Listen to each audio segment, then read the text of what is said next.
বাংলাদেশে নতুন বিভাগ গঠনের আলোচনা এখন সবচেয়ে গরম বিষয়। এক পাশে নোয়াখালীর মানুষ বলছে আমরা এই বিভাগের যোগ্য, অন্যদিকে কুমিল্লা দাবি করছে আমাদের ইতিহাস, জনসংখ্যা আর অর্থনীতি সবকিছুতেই আমরা এগিয়ে। আর দক্ষিণের ফরিদপুরও চুপ নেই, তারাও বলছে আমরাই হতে পারি দক্ষিণবঙ্গের আলাদা প্রশাসনিক কেন্দ্র।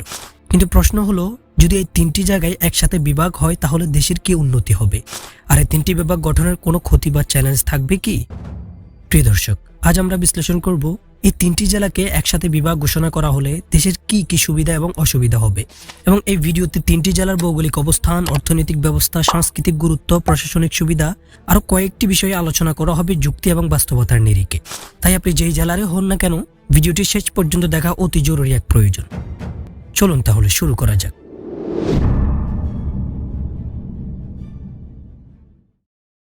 প্রিয় দর্শক, প্রথমে দেখা যাক প্রশাসনিক সুবিধা। বর্তমানে দেশের বিভাগগুলো অনেক বড় আকারের, যার ফলে মানুষকে ছোটখাটো সরকারি কাজের জন্য দূরে যেতে হয়, কখনো কখনো 5-6 ঘন্টা পথ পাড়ি দিতে হয়। এক্ষেত্রে যদি নোয়াখালী বিভাগ হয় তাহলে পুরো দক্ষিণ পূর্ব উপকূলীয় অঞ্চল যেমন লক্ষ্মীপুর, ফেনী, ভোলা এই এলাকাগুলোর মানুষ সরাসরি প্রশাসনিক সুবিধা পাবে, ঢাকা যেতে হবে না।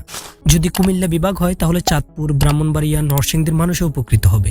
কুমিল্লার অবকাঠামো ও কানেক্টিভিটি ভালো হওয়ায় প্রশাসনিক কাজ দ্রুত হবে। আর অন্যদিকে ফরিদপুর যদি বিভাগ হয় তাহলে দক্ষিণ পশ্চিম অঞ্চলের মানুষগুলো যেমন রাজবাড়ী, মাদারীপুর, গোপালগঞ্জ, শিবচর এরা ঢাকায় না গিয়ে নিজ বিভাগের মধ্যেই কাজ সারতে পারবে। প্রিয় দর্শক, এক্ষেত্রে দেশের কি লাভ? লাভ হলো প্রশাসনিক বিকেন্দ্রীকরণ। এটি হলে বিভাগগুলোর জনগণ দ্রুত সেবা নিতে পারবে এবং সময় ও খরচ বাঁচবে। অন্যদিকে দেশের কিছুটা ক্ষতির কারণ হতে পারে, যেমন নতুন বিভাগ গঠনে সরকারকে বিশাল প্রশাসনিক খরচ বহন করতে হবে।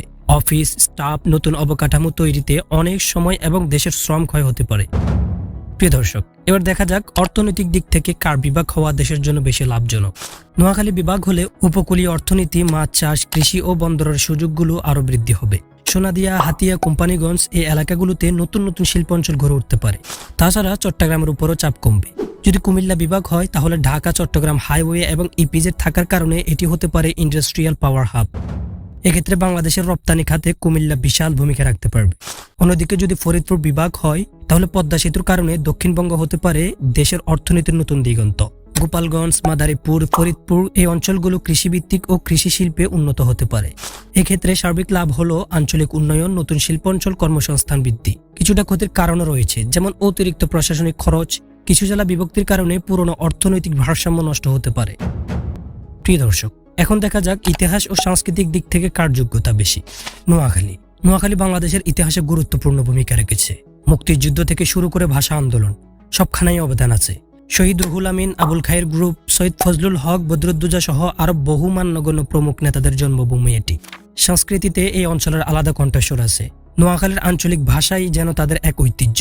প্রিয় দর্শক, কুমিল্লা মহারাজা শাসকের যুগ থেকে ঐতিহাসিক কেন্দ্র, নবাবী আমলে বাণিজ্যের কেন্দ্র, আর এখনো পর্যন্ত দেশের অন্যতম শিক্ষানগরী। লালমাই পাহাড়, ময়নামতি, ধ্বংসাবশেষ ইতিহাসের জ্যান্ত প্রমাণ। ফরিদপুর শেখ মুজিবুর রহমানের রাজনৈতিক শুরুর অন্যতম সাক্ষী এই জেলার মাটি। এই অঞ্চল সংস্কৃতি, সাহিত্য ও রাজনীতির কেন্দ্র। জসীমউদ্দৌন থেকে শেখ মুজিবুর রহমান, ফরিদপুর বাংলাদেশের ইতিহাসের অবিচ্ছেদ্য অংশ।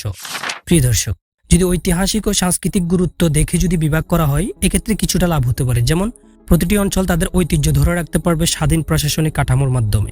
এবং কিছুটা ক্ষতিও রয়েছে, যেমন ইতিহাস নিয়ে আঞ্চলিক প্রতিযোগিতা বাড়তে পারে, কে বেশি গুরুত্বপূর্ণ, কে আগে বিভাগ হবে এই বিতর্ক প্রশাসনিক মনোযোগ কমাতে পারে। প্রিয় দর্শক, তাহলে জাতীয় দৃষ্টিকোণ থেকে দেশের জন্য কোনটি সবচেয়ে বেশি উপকারী? নোয়াখালী বিভাগ হলে দক্ষিণ পূর্ব উপকূলের উন্নয়ন হবে, চট্টগ্রামের উপর চাপ কমবে। কুমিল্লা বিভাগ হলে শিল্প ও বাণিজ্য দ্রুত ছড়িয়ে পড়বে, নতুন কর্মসংস্থান তৈরি হবে।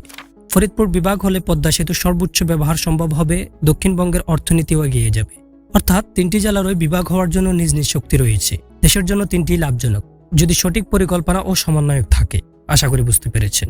প্রিয় দর্শক, তিনটি নতুন বিভাগ মানে শুধু তিনটি নাম নয়, মানে তিনটি নতুন উন্নয়ন কেন্দ্র, তিনটি নতুন প্রশাসনিক সেবা অঞ্চল, তিনটি নতুন সম্ভাবনার দিগন্ত।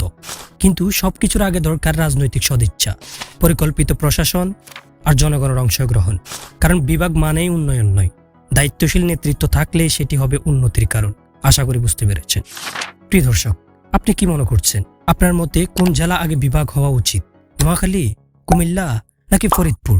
আপনার পার্সোনাল মতামতটি অবশ্যই কমেন্ট করে জানাবেন। আর ভিডিওটি ভালো লাগলে অবশ্যই চ্যানেলটি সাবস্ক্রাইব করে আমাদের সাথে যুক্ত হয়ে যাবেন। শেষ পর্যন্ত দেখার জন্য অসংখ্য ধন্যবাদ।